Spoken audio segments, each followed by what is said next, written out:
This is the third major assassination attempt against President Trump in 2 years. No other president in history has faced such repeated, serious attempts on his life.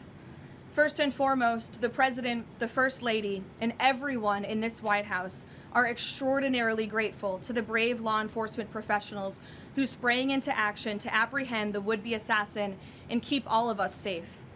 The president would especially like to express his gratitude to the men and women of the United States Secret Service who acted with the utmost professionalism, courage, and sense of duty. This includes the heroic agent who took a bullet to the chest.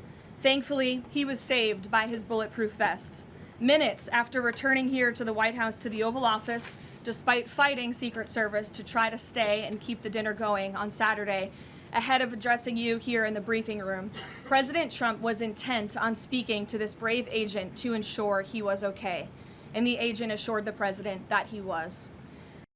Nobody in recent years has faced more bullets and more violence than President Trump.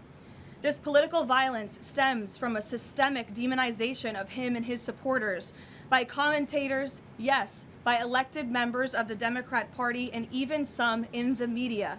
This hateful and constant and violent rhetoric directed at President Trump day after day after day for 11 years has helped to legitimize this violence and bring us to this dark moment. Those who constantly falsely label and slander the president as a fascist, as a threat to democracy, and compare him to Hitler to score political points are fueling this kind of violence. The left-wing cult of hatred against the president and all of those who support him and work for him has gotten multiple people hurt and killed, and it almost did so again this weekend.